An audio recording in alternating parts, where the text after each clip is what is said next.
waiting for the Philadelphia Phillies. Welcome to PHLY Phillies show presented by Bet365. You can download the Bet365 app and use code PHLY365 when you sign up and find out why it is never ordinary at Bet365.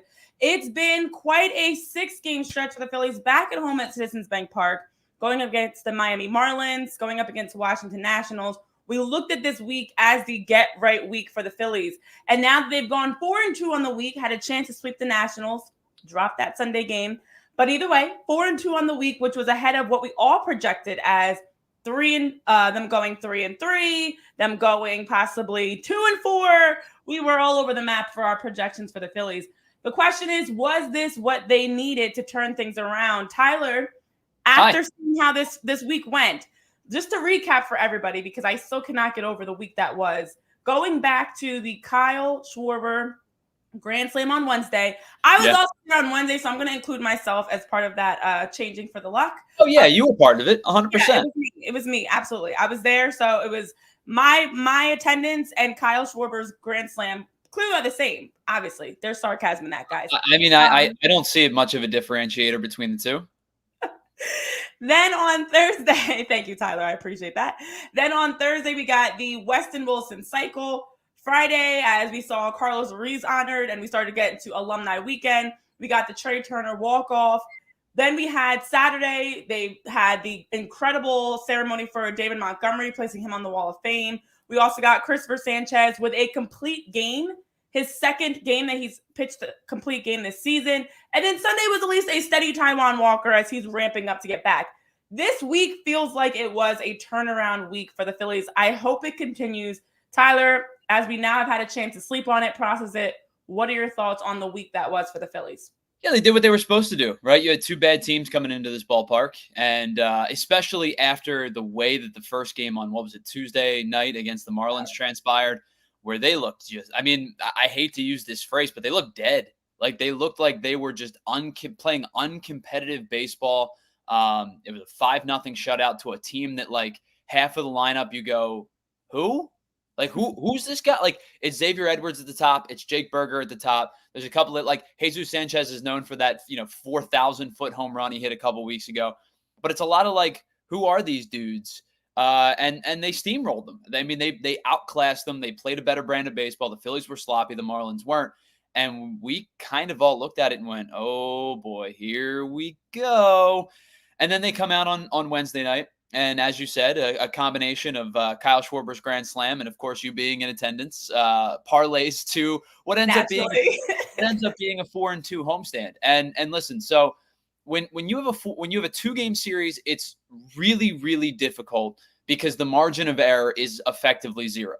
Because if you don't sweep, you're really hoping for a split, because a 2-game series it's just such a finite amount of room for error that your back's kind of against the wall when you lose game 1. So to split that series, it is what it is. You played like crap in game 1. You kind of have the heroics of Kyle Schwarber in game 2 to get you back into this thing. Your mindset starts to turn around, and then you take 3 of 4 from Washington. And realistically speaking, there's a plausible chance that it probably could have been a sweep. Now, you don't win yesterday. It is what it is. But I think when you strip away how bad Tuesday's game was, and you strip away the talking points of yesterday that I know that we're going to get into, if you were to say 3-1 against the Nationals, I would have said perfect, beautiful, love it. If you were to say 4-2 in this road trip or on this homestand, I would have said perfect, beautiful, love it. To go, to play 667 ball over a course of 2 series. Yes, I know both of these teams are bad. The Nationals are kind of scrappy bad. The Marlins are just bad. But to win 4 out of 6, I really don't have a whole lot of complaints. No, you're absolutely right. Honestly, in the chat, I know people are saying similar things. What's up, guys, in the chat? Nice to see you here. Ray Schumacher, yeah, you're saying 3 out of 4 isn't bad. And the decision of not pinch hitting, we will get into that, what could have been done and looking at that moment, because I do think I have some thoughts that might be different than most. BC's always in here rooting for all LA teams. That's hilarious, but welcome. Nice to have you here. Chris Plummer, you're also mentioning how you're listen, as long as you hit that subscribe button. I was going to say, just hit that thumbs up button, subscribe. We don't mind you being here. I'm actually a LeBron fan myself, so we do have that in common. But also, K-Red's mentioning how close he was with his 5-0 prediction. And Frank, yes, 4-2 is fine. It's not great. I feel like essentially it's not even just one thing I always try to stick to and consistently feel like with the Phillies is the case. It's not just the results, it's also how they're playing. So a game like yesterday, for instance, as mentioned, there are things strategically that can be done, especially late in the game, pinch hitting to win that game. You know, you can look at that and be frustrated. We'll talk about the bullpen and their numbers. But when I think about, you at least got a decent day out of Taijuan Walker. Like every result this past 6 days, minus game 1 against Miami, you can pull outside the result itself. You can pull away positives in terms of the way players are turning a corner, the numbers that we're seeing, the contributions that we're seeing, and the fact that it does feel like we're getting more consistency through this team, which is something we weren't able to say before. Like you said, Tyler, they looked dead in that first game against the Marlins. That's how they've been losing lately. It's been very lackluster performances, bad body language, low energy, not able to put together a full game where they have a drop off and the bats just go cold. And even though Sunday was not great, you can still at least say that's a loss that you kind of expect. You're on the verge of sweeping a team. It's a young, hungry team full of a number of players that are, trying to continue to show that they deserve to be in the majors. And I get it. But bigger picture, I look at this week and I'm very encouraged by it. I know John Middleton had some comments. Todd's Lucky put out a piece regarding John Middleton's comments. And he was saying, similar to how we all felt, how the first week of, this, when you look at this slump that they had, it was a really bad week that rolled into a worse week that rolled into, like, by the third and fourth week of the slump, it was like, okay, stop. This is enough. And then how following that team meeting, that unofficial meeting on Wednesday, we have seen the Phillies. Team meeting. Unofficial team meeting that the Phillies had Wednesday. Then they go out and win 4 of the next 5 games. So I know Middleton was saying, just like we all sit there and say, like, this has happened. They'll turn it around. They have the people in place that will also be able to turn it around. And he was saying, like, what are they taking time to evaluate? What are they doing wrong? What were they doing when they were on pace to win over 100 games this season? And how can we get back to that? So, listen, we all understood they were in a slump. The players, the coaching staff, and managers, the front office, fans, like everybody knew they were in a slump and everybody knew they were working to get out of it. And that's, if they could get this slump out of their system now, and you start to get back, that would be, we're going to look back on this and be like, it's okay. It was worth it. So I do feel like this might have been enough. The hard part is, and the great part is at the same time, they're really going to get tested when you look at this week coming up. Sure. In Atlanta, in Kansas, because that's going to, the Royals and the Braves are absolutely going to be the big test to show, was this 6-game stretch enough? But for right now, I feel much better heading into this series, knowing that Trea Turner, Nick Castellanos, like all the way through, Bryson Stott and Brandon Marsh, which we'll get into all the individual performances, looked more like what we expect them to be at the plate, more disciplined. The starting pitching looks like it's back. We'll get into Cristopher Sanchez. So lots of positives there, at least going into this week, especially the day off today. Yeah, it's a gauntlet coming up. I mean, you've got Atlanta, Kansas City, Houston, Atlanta. I mean, that's challenging. That's 3 teams. The Braves, I know the Braves have struggled for Braves standards, but they are still a good baseball team. Kansas City is right on the heels of Minnesota, who's right on the heels of Cleveland. By the way, who would have thought that the AL Central would have been the one sending, potentially 3 teams to the playoffs? And then Houston has, Houston was awful to start the year, just an insane rash of injuries, especially to their pitching staff. They were like 10-25 or something like that at one point. They have been sensational since like the middle of June. They're a completely different team. I would have much rather have had this series happen in May than it happening in August. But, you only play where the schedule dictates. And then you get another, I forget if it's 3 or 4 after that with Atlanta. But you have 2 series with Atlanta sandwiching Kansas City and Houston. This is going to be a really, really difficult stretch. And sometimes you need to beat up on bad teams to right the ship right before a difficult stretch happens. And if this thing was spiraled out of control with like after that 5-0 loss to Miami on Tuesday night, and you win 2 out of 6 and you go 2-4, like the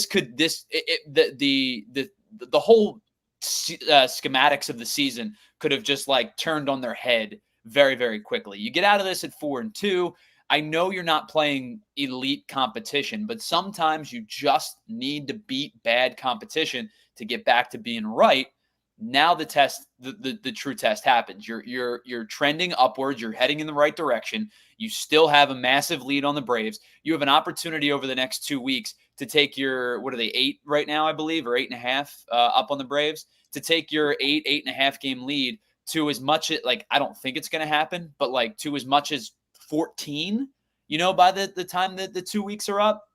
But even if you bring it from 8 to 10, 8 to, 8, or let's even take it, you leave it 8-8, right? You walk out of this and you've lost no ground on the Braves over what is a 14 game stretch. You've just basically lopped off a third of the remainder of the season. If you're 8 with 40 to go, and then all of a sudden you're 8 with 25 to go, it's a substantially easier sample size.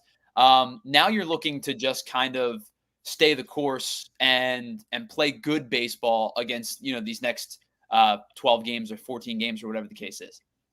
Yeah, exactly. I mean, it's a 7-game lead now against the Braves. Okay. But as you mentioned, Tyler, I think a bigger part of this is, as much as we can easily point to, you beat up on a struggling Marlins team in the second game of that series. You defeated a Nationals team that's got a lot of young players.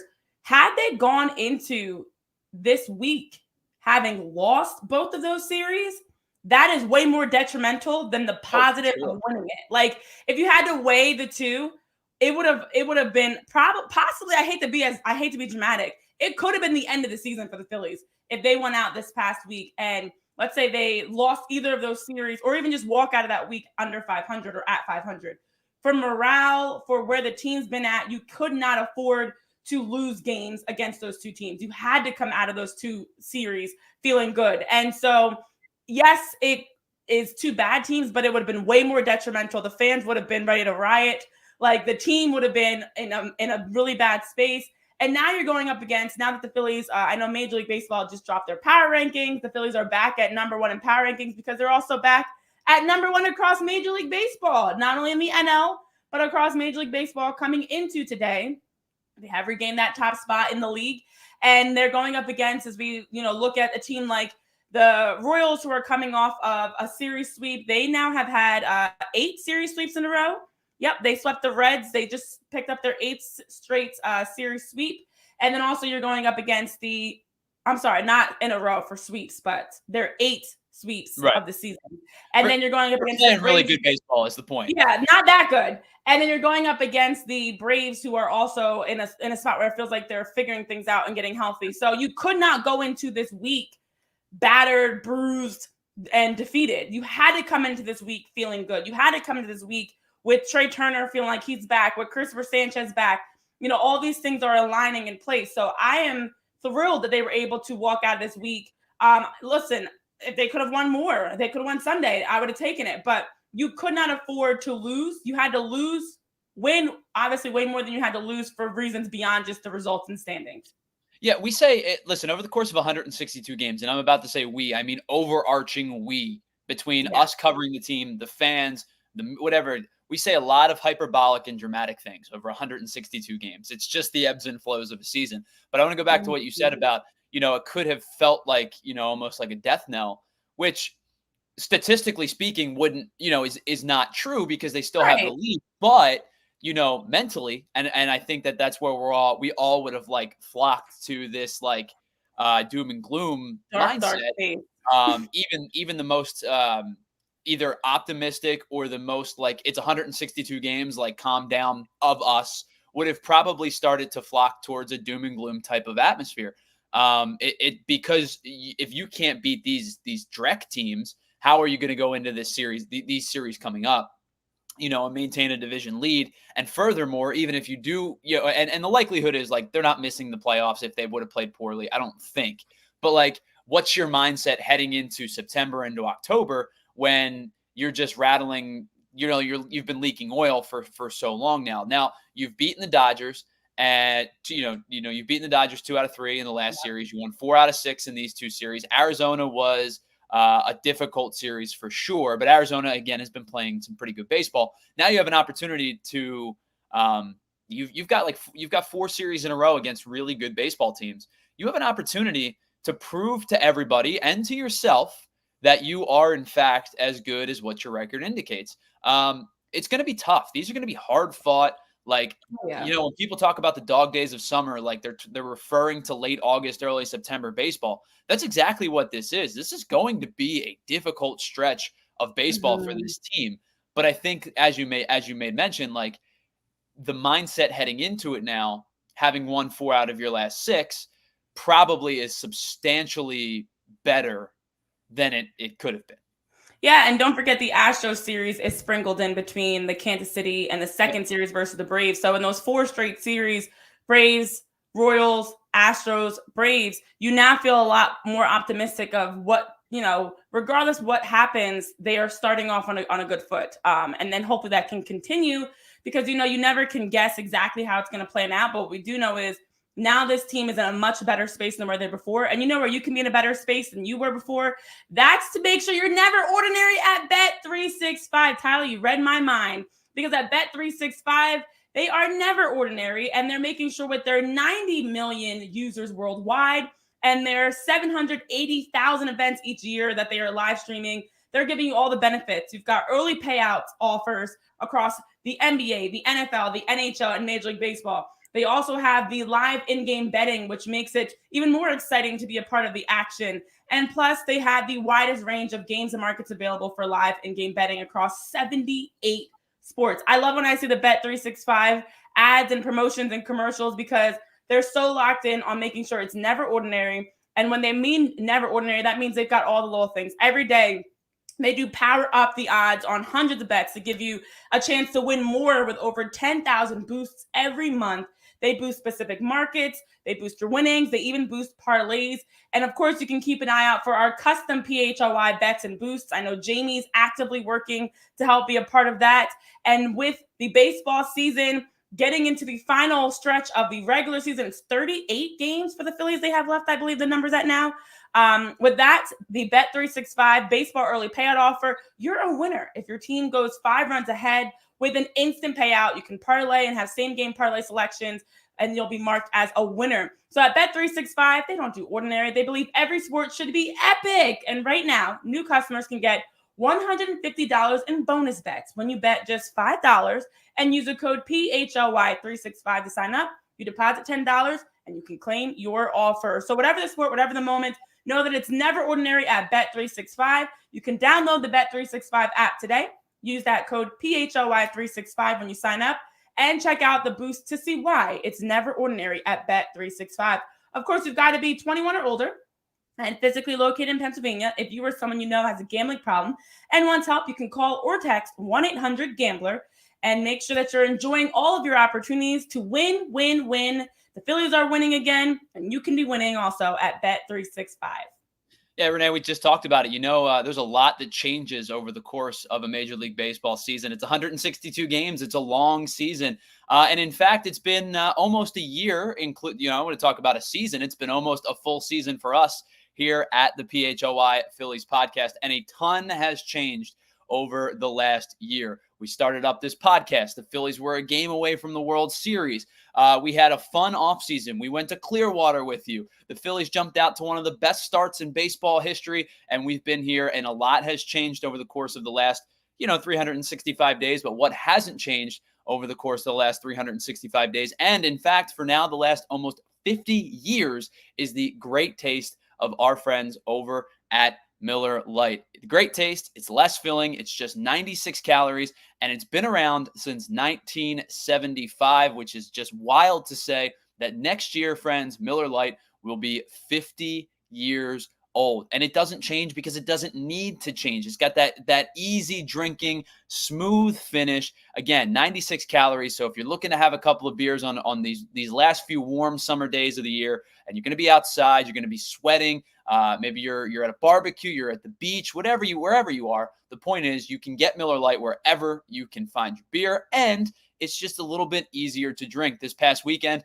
I was out on the golf course with a buddy of mine. We got out there. We were hoping for no rain. Luckily, no rain. But the problem was the course was kind of tucked away where near it's a woody area. It's like woods and a creek that runs through. And so even though there was no rain, it was super, super humid out there. We wanted to have a couple of beers. We were hanging out, having a good time. And so we went out and got some Miller Lites because they were easy to drink. They're smooth finish. They're crisp. It's a clean, refreshing taste. And again, only 96 calories. And Miller Lite keeps it simple with an undebatable quality, great taste. And again, only 96 calories since 1975. And you don't have to choose what's best. Miller Lite has great taste and is less filling. It tastes like Miller time. To get Miller Lite delivered right to your door, visit MillerLite.com/PHLY Phils, or you can find it pretty much anywhere that sells beer. Celebrate responsibly. Miller Brewing Company, Milwaukee, Wisconsin. 96 calories per 12 ounces, and less carbs than fewer carbs than premium other light beer. Geez, a mouthful, my bad. The point is, Miller Lite, great taste, less filling. All good, all good. Well, as we're talking through the excitement of this weekend here on PHLY Phillies podcast presented by Bet365, it's only right we get into some of the individual performances that we saw this weekend, because from starting pitching to offensive production, we saw a lot of good. We also saw some things that maybe still aren't as great, but everybody, as we've talked about in the past with this team, is not always going to play a perfect game. Somebody's going to be off. Someone's going to give up some runs late. Unfortunately, someone's going to be the person that's struggling. But there are some that have not been struggling. I got to first give credit, and I have like my list of, I try to be very specific about what I liked about this week. And the first is Nick Castellanos, because Nick Castellanos is one. I have to talk about him first before we even get into Trey. Before we even get into Cristopher Sanchez, before we even get into anybody else, Nick Castellanos, the man that everybody's ready to ship out of Philly, DFA him, get rid of him. He's a waste of money. We messed up on that deal. Nick Castellanos has been phenomenal and just being consistent. He has not always been the flashiest. He's not always the one that's directly winning games for you.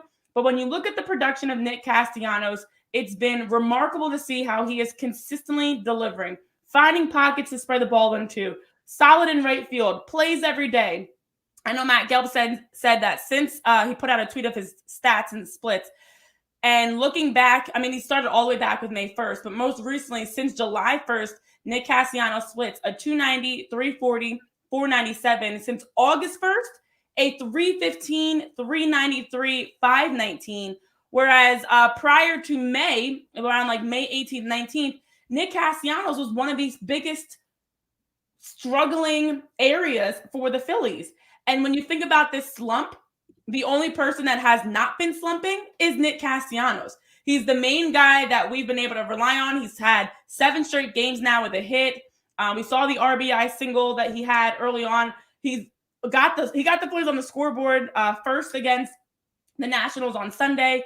It's been Nick Castellanos that's been that consistent foundation, I could almost say, of the Phillies offense. And the fact that he's your everyday guy only makes it that much more exciting. I know we talked at times about, who else can play in right field to get Nick some days off.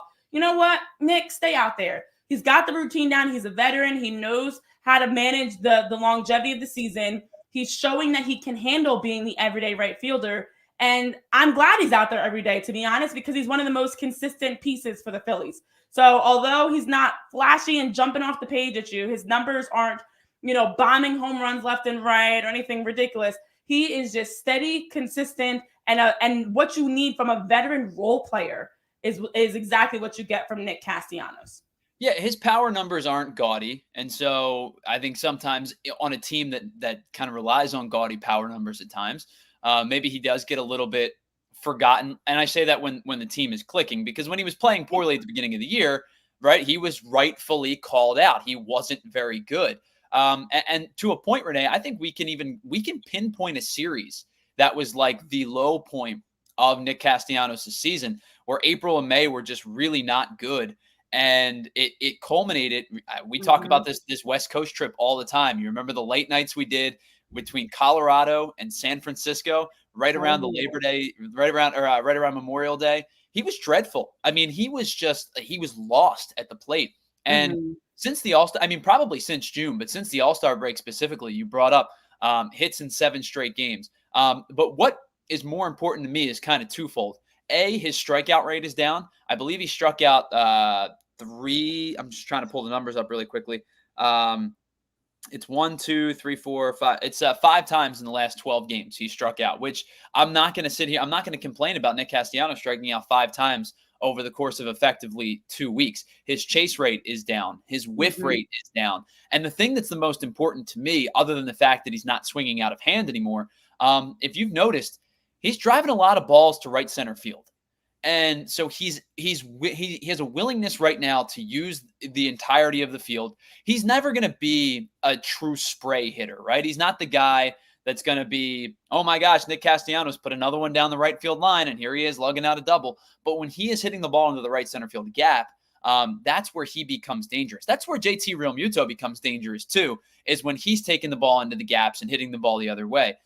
He's allowing the ball to get a little bit deeper in his stance because he trusts himself. He trusts his eye. And because of that, his productivity has risen.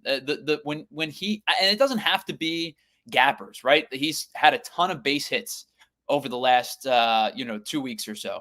But when he hit that, there was one he hit over, it was a line drive over the second baseman's head on Saturday night, I believe it was. That's exactly what I want to see. Him taking an outside pitch the other way, confident, head down, shoulder down, foot down quickly. He's been so much more consistent over the last probably 2 months now. So I shouldn't even say more consistent. Maybe this is just what he has become. And if I'm giving up like a sap in power for a more consistent plate approach from my 6 hitter or my 7 hitter, I'm thrilled. I'm thrilled with that contribution. Yeah, exactly. It's great to see how consistent he's been. And as you talk about how his numbers don't really jump off the page, I know he mentioned he's been adjusting making some minor tweaks and like his hand placement on the bat and just doing some little things that have gone a long way for Nick Castellanos to be consistent. It's paid off. Another one that's been consistent, I know Ray mentioned him in the chat, and I wanted to hit on these guys first because they're consistent and they're quietly getting production for the Phillies.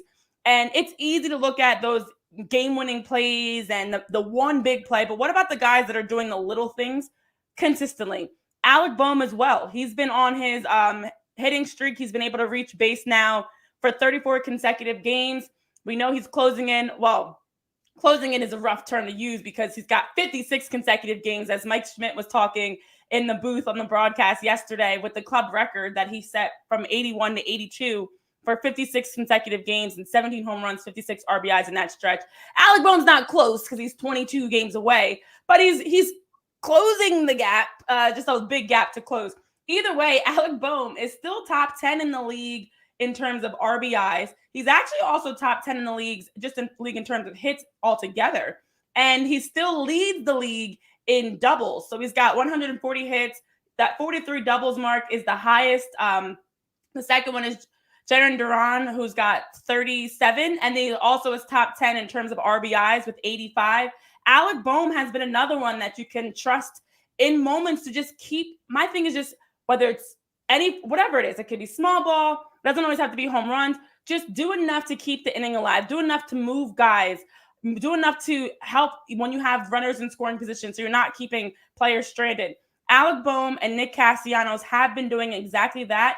It's not flashy, but it's effective. And I like effective, and I like the fact that they are absolutely just two guys that are right in the middle of your lineup that are pretty much every day. You see Alec at third base, which is preferred.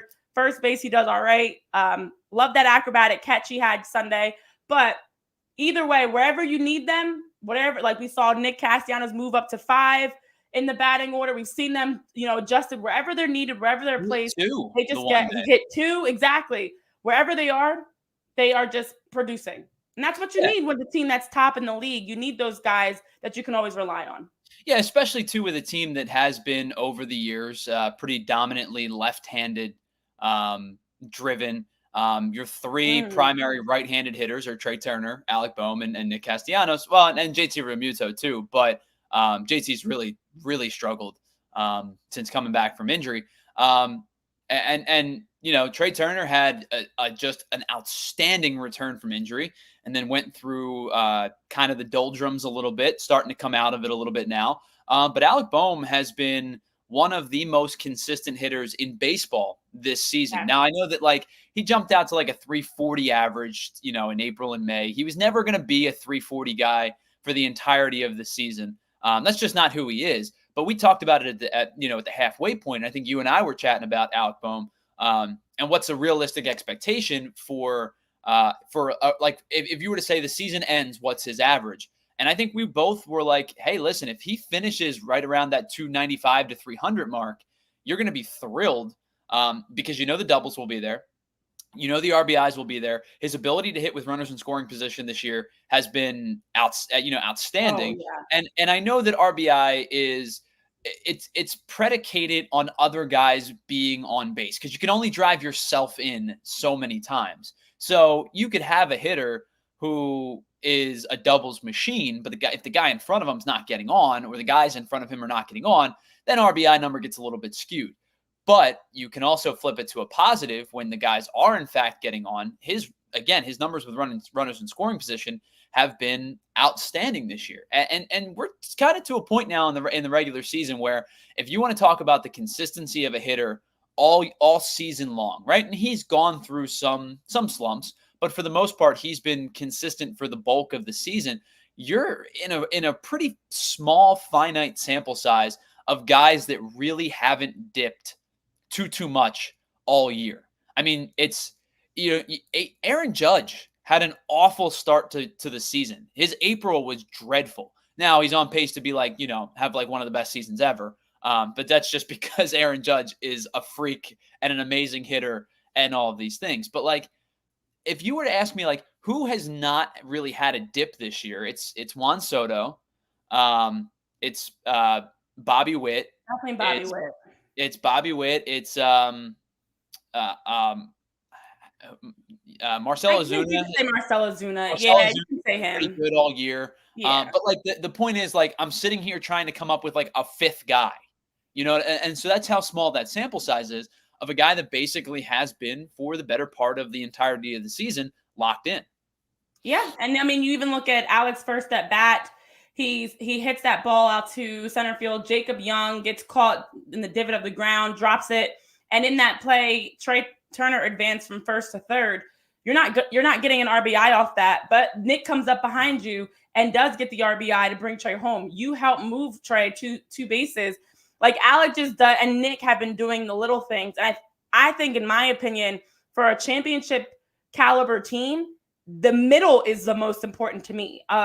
If you have a high level middle, like Alec and Nick are your two, I would say middle guys. They're not Kyle, Bryce, Trea, but in JT's in that middle group as well. If you can raise the level of your middle and have a guy like Alec, who is absolutely hitting at a rate that is top across Major League Baseball, that's a great problem to have. It just pulls up everybody else. So I think that actually is two of the things, those two, I should say, are what have me even more encouraged about this group, because you can rely on them, and they are now putting themselves in the conversation of being some of the leaders, and I won't say superstars of this team, but stars of this team that you can, when you see them step up to bat, you're like, something good is about to happen.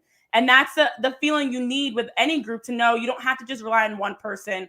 You don't have to just, if one person is having an off day or whatever it may be, you've got others. And that protection, that support is huge, especially with the longevity of the season and down the stretch of the season, to have a team that's built to last, a team that's built to go the distance. And you know where you can get some quality built to last shades, that is, of course, that's with our friends over at Shady Rays. They've got you covered with premium polarized shades that will not break the bank and are built to last. We love quality, we love consistency, and we love dependency as well, of knowing what we're going to get. And as an independent sunglasses company, They have a world-class product that's rated 5 stars by over 300,000 people. At Shady Rays, they have durable frames. Sunglasses, I don't know about you guys, I've broken a lot of sunglasses in my day and lost a good amount as well. And with Shady Rays, they've got the durable frames and crystal clear optics, but they also have the protection that if you do ever lose your shades, you want to exchange them, they've got some programs in place to protect you. They've got the worry-free within 30 days, return worry-free within 30 days program, which allows you to shop without risk. If you, for whatever reason, feel like you don't really love those shades you thought you would, send them back. Their customer service is fantastic to help you get a new pair and be able to feel supported in getting that pair very quickly. You also know with Shady Rays, you're going to get shades that have lots of options. So whatever your style is, whatever you're looking to match, you know, in terms of your swag, your fits, Shady Rays has that. They've got a style that matches your favorite Philly sports teams, or maybe you're BC and you're an LA fan. Whatever your team's colors are, Shady Rays has some sunglasses for you. So knowing that you have a great pair of shades to rock anytime you're outdoors, whether you're hiking, biking, climbing, swimming, at the ballpark, at any game, maybe you're out at a concert or a festival, wherever you're going, Shady Rays has a great pair of shades that you can rock for that day so you can be outside having the time of your life. And also knowing they do have great prices that they can provide you with shades that are quality, but aren't going to cause you to have to empty your bank accounts. So exclusively for our listeners today, in addition to their great prices, Shady Rays is also giving out their best deal of the season. You can head over to shadyrays.com, use code PHLY to get 35% off your polarized sunglasses. Try them for yourself. The shades that are rated 5 stars, again, by over 300,000 people. The math is mathin'. The numbers don't lie. Check out Shady Rays at shadyrays.com. Use that code PHLY and get 35% off your polarized sunglasses today at Shady Rays. Renee, before I tell you about one of our newest friends and sponsors, just so we cover our own bases here and we don't go, how did you not? Shohei Ohtani's one of those guys, by the way. Oh, of course.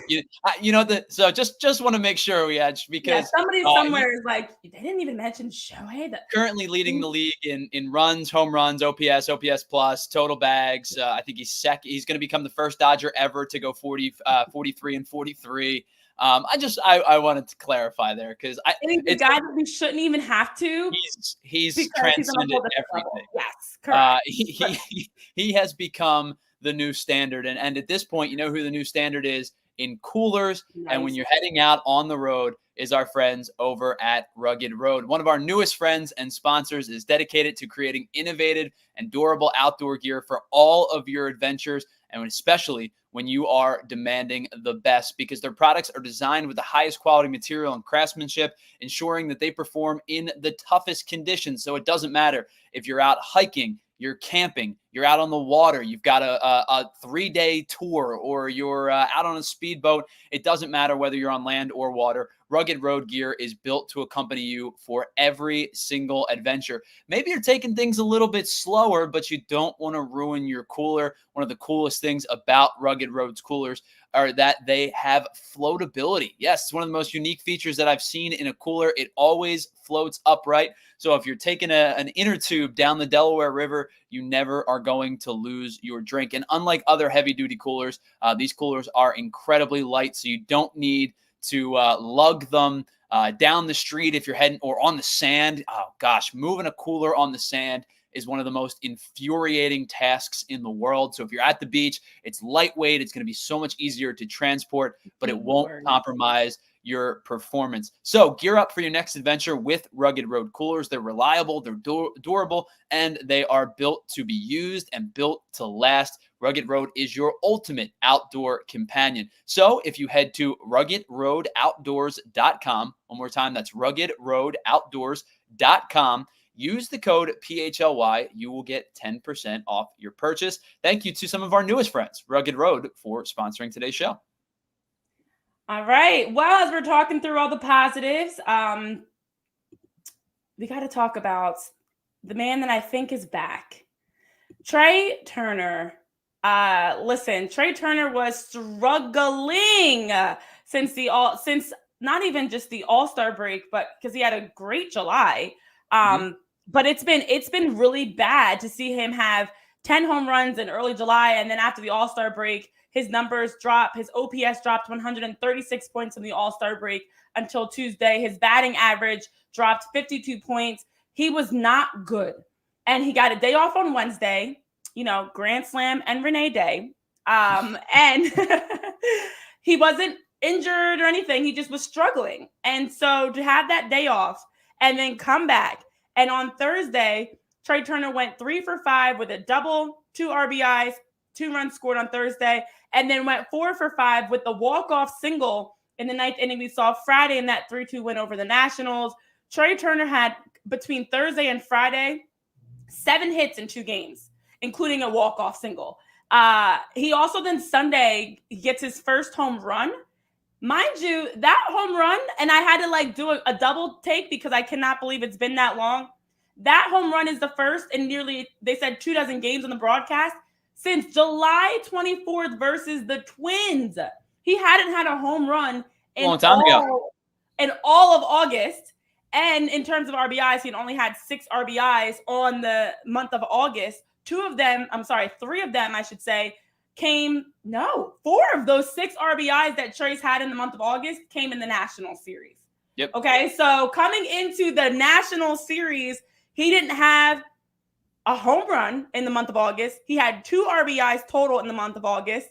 And he then turned around after that day off Wednesday, explodes out in the National Series to combine for a total of 10 hits total in the series. 10 hits, 3 doubles, 1 home run, 4 RBIs, which is more than he had all of the month prior. I know we're only a little over halfway through the month of August, but that's staggering numbers that in one series, he immediately flips after having a day off. And I want to say Trea Turner's back. I think that, this was a definitive get-right weekend. And I shouldn't say, I guess I should say series because he didn't play in the second game against the Marlins, but it was a definitive get-right series. As you mentioned, 10 hits in 4 games, 4 extra base hits. The at-bats were he never felt out of an at-bat. There was a time over late, as you mentioned, in between that home run against the Twins and him being benched, it was sub 200 over a 4-week stretch. The at-bats, he would get into 2-strike counts and it just looked over. I think he was pulling his front foot a little bit. I think his front shoulder was because of that, was kind of checking out. And he was popping up a lot. He was pulling off of pitches, and he was popping up a ton. And kind of uncharacteristically chasing a lot of stuff out of the zone. They were just peppering him with last year Nick Castellanos type sliders. And he was obliging. And so they were just going to continue to sit down there and feast on him until he figured it out. But this weekend, Renee, he had 8 balls. And they weren't all hits, obviously, but 8 times over the course of 4 games. He squared up a ball at 97 miles an hour or more. His solid contact improved substantially over this weekend. The front shoulder stayed down. The hips were square. The foot was up and down quickly. And I think what probably excited me the most was the fact that he was hitting with 2 strikes. I think he ended up with 3 hits just in that game, that Friday night game. The City Connect game where he had hits with 2 strikes. And this is the portion of the show where I'm going to ask for forgiveness and not allowance. And I'm just going to do this and see what happens. Take a look at these. These are both with 2 strikes. These are his 2-strike approach. You can obviously see the pitch in the one. You can't see it in the other. Both of these ended up being base hits. What I've noticed over the last weekend was Trea Turner has simplified his 2-strike approach. Look at where his foot placement is. Now, the left picture is a little further along in the pitch sequence than the right foot is, but both of these pictures pretty much encapsulate what he did with 2 strikes this weekend. He lowered his leg kick to basically be non-existent. It became basically a toe tap because it wasn't even a pickup put down. It was more just a toe tap to get your load going, to get your engage going, and to kind of, to get your plant foot where you can explode off that back hip and back foot. His 2-strike approach this weekend was so much better. And I know that like you're going to be able to tell in this picture on the left, like that's heading towards hanging breaking ball territory, and he should hit that ball hard. But the other one, you don't see a pitch. I can promise you it's a hit. There's a third picture that I just couldn't fit on the graphic. He did the same exact thing with 2 strikes, drove it into the outfield for another hit because his timing is cleaner because of the fact that he, with 2 strikes, has eliminated that the leg kick and gone to a toe tap. He's getting loaded quicker, and therefore he's not out on his, he's not trailing behind, and he's staying centered and barreling more balls because he's not lagging behind and trying to make up for it with, an out of place swing. His approach with 2 strikes this weekend was what excited me the most. Couldn't find the button. Listen, I think it's great to see, and I'm glad you brought this up because it's something that's very minor, but I think is a testament to the adjustments that are being made, that Trea Turner could change his approach at the plate and it directly correlate to him having a tremendous series. I know, Lisa, you're saying how you're not 100% confident that the team is back, until you see them against the Braves. I think I agree completely. I think the only thing that's different for me is because of baseball being such a mental sport, that it takes that confidence, get right type of a moment to be able to get back. This team has the talent. This is not a team we're talking about. Like, had we been mentioning the Marlins, the Nationals, the White Sox, even and I'll go even higher than that. If you're looking at a team that maybe is piecing it together and they're giving you flashes of good, I wouldn't trust it. But for the Phillies, knowing they actually have the talent, knowing they are one of the most talented teams in Major League Baseball, they've proven that. We know that. That's something we can say is a fact. I feel as though this series is enough to at least know they're going to be able to mentally get out of their own heads to go into the series against the Braves with Zach Wheeler on the mound to start. And I know we'll have a lot of time between, especially tomorrow, to preview and talk through the series. This gives me a lot of optimism, a lot of hope for this group because they needed to get out of their own heads. They needed to stop overthinking. They needed to have a chance to feel good. And I think a big part of that is not only just for the offense, but the starting pitching. Because you got the chance to see Cristopher Sanchez go out and pitch a complete game, these are the things that have been helping this team. As much as we've talked offensive struggles, when you think about the success of this team this season, it is their starting pitching that has quite literally been carrying this group. It is the fact that they've had between Zach, Aaron, Christopher, and Ranger, 4 guys that can pitch you 7-8 innings consistently and have the best ERA in baseball. And for Sanchi, as they call him, I always love to drop in his nickname, to have him come in this season, he was not someone we even were thinking about last year. And definitely not in the beginning of the season. He comes in to the rotation middle of last season. He comes in this season as a now everyday starter, and he has been tremendous. 3.46 ERA in his 140 in the third innings across 24 starts. Of course, we got to see him in the All-Star game. His ERA is 25th in Major League Baseball. His FWAR is 4th best in baseball, 2nd in the NL among starters. His FIP is 4th in the majors and 3rd in the NL. And he's allowed 0.32 home runs per 9 innings, which is the lowest mark among all qualified starters. And I know Rob was talking about. That's the number right there. That's the impressive number for sure. And as Rob was mentioning, Rob Thompson was talking about him post-game after pitching his second complete game of the season, which, mind you, is only something that we've seen one other pitcher do, I think it is, this season so far.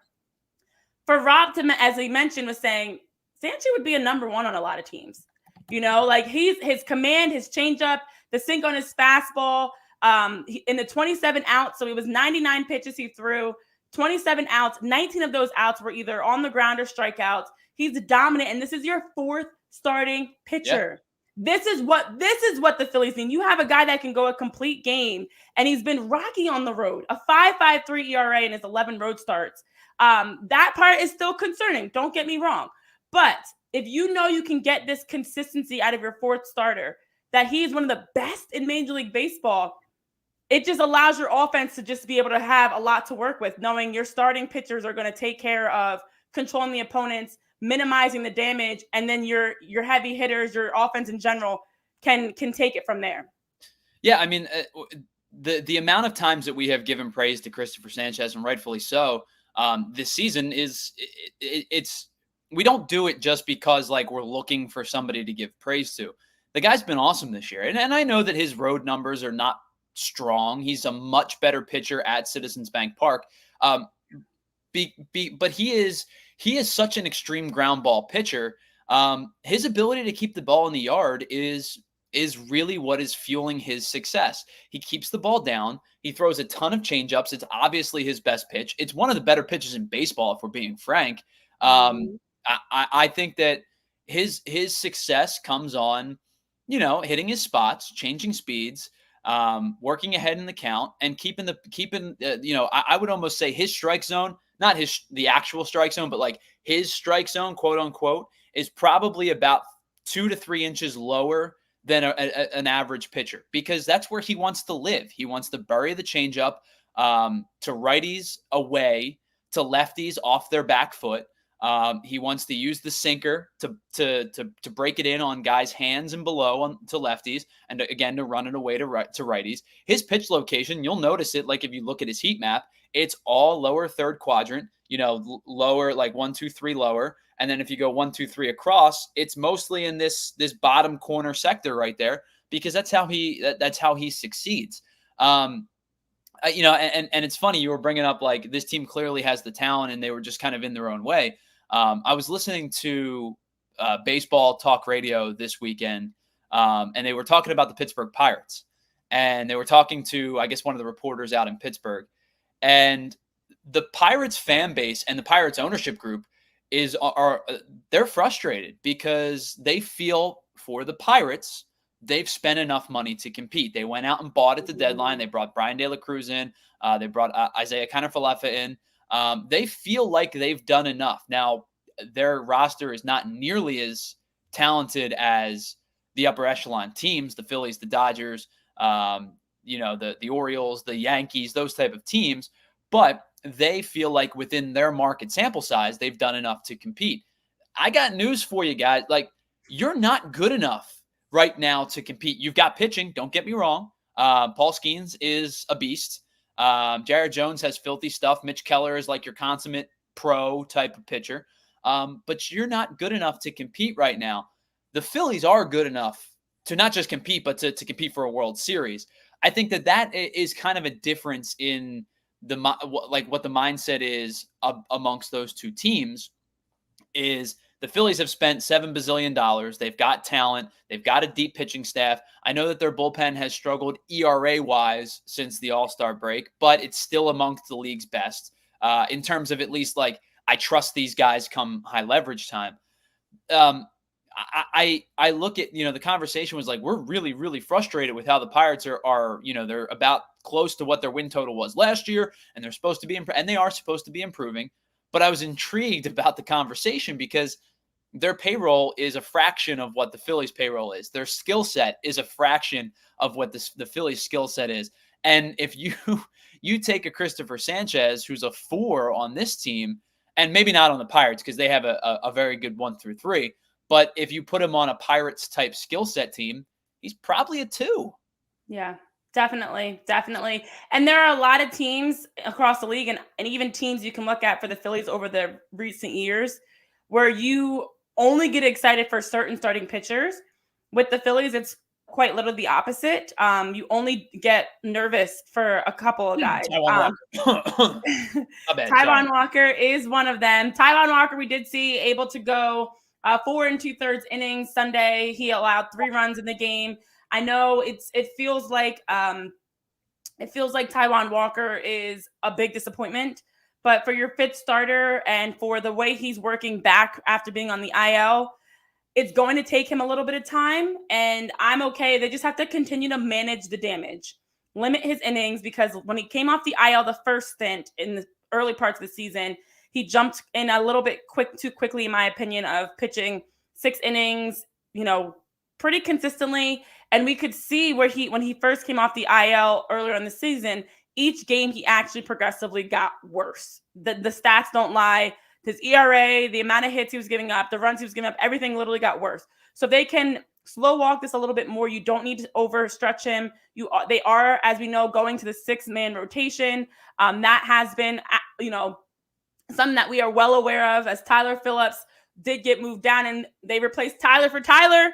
We got Tyler Gilbert called up. So they're going to the 6-man rotation. They also are managing around the days off, because we do know that with the day off today, that's what allowed for not only Zach, we got Zach Wheeler, the opening game against the Braves, and then Aaron Nola and Cristopher Sanchez. You don't even have to, skip a day for Nola and Sanchez. They're ready to go. So if Walker is going to be your concern as the 5th pitcher of the 6-man rotation, knowing in the postseason you probably aren't going to see him again like we saw last year, you're not going to see him, that's not a problem. It's the same thing with I know we've talked about the bottom of the batting order, and we'll get into that pitch hitting discussion really quickly as we wrap up.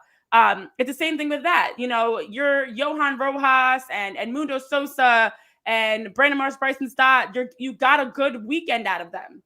You got home runs, back-to-back home runs for Marsh and Stott. You got Yoro and Sosa and different guys just spraying the ball to get RBIs and get hits. This is what you kind of expect from these guys. And Taijuan Walker is in that same category. He's giving me exactly what I expect. I don't expect numbers that compare to the top 4 of the rotation. No, I don't either. I expect some semblance of longevity. I don't think it's out of the realm of question to ask for him to get 15 outs. That's 5 innings of work. A lot of pitches. And so that's the problem, is his pitch count has risen. Obviously, he's probably still on a pitch count to begin with. I'm not asking for him to run deep into games. I'm not asking for him to have 7, 8, 9 strikeouts. I'm not asking for him to hold teams to 2 runs or less. Like I kind of hold the other guys to that standard. Yes. With Taijuan Walker, I'm looking for the ability to keep your baseball team in the game. And now yesterday he didn't get 15 outs. But I guess to an extent kind of gave you a chance to win the game. I'm not going to say that he was good yesterday, because he wasn't. But all I'm asking for is like that 15 out threshold, and the opportunity when you leave after 5 innings. Are the Phillies still in contention for this game? That's the type of 5th starter that I think most teams would like to expect. Agreed. And we know we're also going to be getting Ranger back. He should be returning against the Royals in that series in Kansas City. So that's a positive. I know a minor. And by the way, I think we've talked about this before, but especially in the NLDS, I'm not sure about the CS if they get there. Taijuan Walker's probably not on the NLDS roster. No, I don't think he is. Agreed. And that's why, although it's frustrating now, you have to think about what can cause the Phillies to struggle in the playoffs. And it's not going to be Taijuan Walker. He would not be the issue come playoff time. The bullpen could be an issue, though. Really quickly, the numbers that they have are not great either. We saw Matt Strahm and Jeff Hoffman each allow runs late. Carlos Estevez, who had allowed just 1 total earned run since May 21st. He allowed 2 this past weekend as the game was tied up heading in the bottom of the 9th. Of course, then Trea helped finish things off. And then overall for 4 of the Phillies bullpen arms, in their second half ERAs, as John Stolnis had tweeted out, and I know Tyler, you alluded to this, Jeff Hoffman's got a 5.11 ERA, Matt Strahm a 4.76 ERA, Orion Kirkring a 6.55 ERA, and Jose Alvarado a 5.91 ERA since the break. Now, my thought process is I actually feel like, although the bullpen is still top in Major League Baseball, I feel like their drop in numbers actually directly correlates to the issues the starting pitching's having. Because let's be honest, with Rangers injury, we've had to call on Tyler Phillips. We've had to call on, you can even go back to like a Michael Mercado. There's been some names that we've had to call on. Aaron's been struggling. Cristopher Sanchez had been struggling. Zach had been the only one consistently able to pitch 6-7 innings. We've had to go to the bullpen a lot sooner. I mean, we saw Orion as an opener for Colby Allard. Like, these types of things, I think, directly correlate to why the bullpen was taxed a little bit more, stretched a little bit more, maybe even used more than they needed to be compared to in the first half of the season, where you would only see them 1 or 2 innings. You'd see them because you had your top 4 starters able to go pretty consistently like 7 innings. So I think the math to me makes sense that their numbers would drop when the starting pitching was in a really bad space, also giving up a lot of runs. Yeah, it tends to happen that way. I mean, last year you had a starting rotation that I believe ended up logging either the most or the second most innings across baseball last year. And it kind of parlayed right into the fact that the bullpen, for the most part, had some really good numbers, especially down the stretch because they were fresh. It's definitively a usage thing, and it doesn't just end with your high leverage guys. It doesn't end with Hoffman and Strom and Alvarado and Kerkering and now Estevez. I know you've talked about this one guy plenty, but Jose Ruiz has been called upon a lot lately. And I know that it's low leverage situations for Jose Ruiz. Most time he's coming into a game like they're either getting crushed or they're the ones doing the crushing, or your starter doesn't give you as much length as you had hoped. But Jose Ruiz is being asked to pitch a lot. And quite frankly, I think he gave up 5 runs over 2 games against Oakland back on July 14th and July 12th.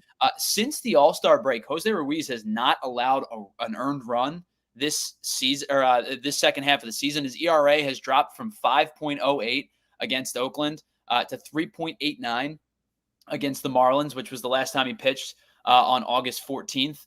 But all of these guys have been asked to throw a lot of innings and a lot of high leverage innings as well, because of the gravity of them being a good team. And, when you're a good team and you're winning games more times than not, unless you're, exploding for 10 runs, you're going to kind of set up your bullpen in a way where you want to go B leverage guy, B plus leverage guy, A minus leverage guy, A leverage guy, closer. Right. And that's just how you want to set the standard up, because you want to try to, win the game. But the more, like, if you only have to use A minus A and closer, it makes things a whole lot more palatable and easy to go through than if you have to use all 5 of those guys in succession. In succession. They've just been taxed to a lot of innings this year. And part of it, again, has to do with injuries. Ranger Suarez has missed a bulk of time. Spencer Turnbull, who would have been a guy that they could have turned to for a multitude of innings out of the bullpen, has been hurt now for 2 months and probably isn't going to pitch again this year. So you're turning to Jose Ruiz, who is probably not a multi-inning guy, has worked as a multi-inning guy, but you've required innings, like you said, from Michael Mercado, from Tyler Phillips, from Colby Allard. And you're kind of in a spot where you were with Cristopher Sanchez last year, where it's like, hey, can you get me 12 outs? Can you get us once? Maybe can you get through the lineup twice without being peppered? And, Tyler Phillips had a start in Seattle where he gave up 10 earned runs and got 5 outs. Yeah. I know Colby Allard had an outing against Cleveland where he didn't get deep into the game. Michael Mercado had the outing against Chicago back like 4th of July where he didn't pitch particularly. Or no, I'm sorry, it was against Atlanta where he didn't pitch. Oh, gosh, yes. This bullpen's just getting taxed. At some point, you're going to give up runs. And it's no surprise that the injuries to the starting pitching is what led to, or even just the struggles of the starting pitching is what led to the slump for the Phillies. I know Ray in the chat's mentioning Turnbull was moved to 60-day IL. At best, he's going to be a bullpen arm that's ready for the playoffs. But like you said, Tyler, I don't know, given his injury history, that we'll see Spencer Turnbull again. But you think about the timeline of when Taijuan Walker and Spencer Turnbull got hurt, and then we saw Zach Wheeler and Ranger Suarez dealing with back spasms. Then Ranger again, he had the comebacker, he had the back spasms. Of course, he was on the IL with back injury now. All of these things directly contributed to the starting pitching getting, which was the best in the league, then dropping off. You're giving up a lot of runs, which we hadn't seen. We went from the bullpen, who Rob and his staff were literally putting out a guy here and there just to keep them fresh at one point. They were just getting work. They were literally to just get work. They were just, here, go pitch, go call to the bullpen in the 9th inning just to get them work. Yeah, I remember how many times people were like, Jeff Hoffman's coming in to pitch. It's 12-1, but here he is because he hasn't pitched in a week. And now you have the need to go to them. We've had bullpen games. We've had openers. Tanner Banks and Carlos Estevez have come in at a time, unfortunately, where we're just expecting a lot from the bullpen, not to mention the offense was not giving us anything. So all of these areas of concern make sense to me. They all happen at the same time. And I think getting the starting pitching healthy, getting them back on track is where it all begins. So I know we're running out of time. We'll get into the pinch hitting tomorrow because, listen, the Phillies don't even play today. there's no need for us to rush into it. And I know Rob Thompson did share some thoughts on his philosophy on pinch hitting. So we'll talk through that tomorrow, because that is an area people are a little bit frustrated about, if Bryce and JT on their day off should have come in in the 9th inning. But that being said, a positive regardless. The Phillies take 4 of the 6 games this past week. They go on the road now to Atlanta tomorrow. We will be back live 11 a.m. to be able to preview the matchup. We'll talk pinch hitting. We'll talk much more. And plus, we, of course, have our watch along this Thursday, as well as next Thursday when the Phillies face the Braves in the second series of within 2 weeks. We will be live and in person with you guys to hang and talk face-to-face with live shows and a watch party down at Top Tomato on August 29th. You guys can register for that on our website at allphly.com. So that'll do it for Tyler and myself, Renee. Thank you guys so much for tuning in. Feels like we're crawling out of the slump slowly, but this week, of course, will be the big week to tell it all.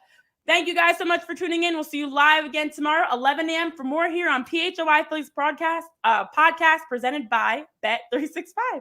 Bye, guys. We all silly like the mayor.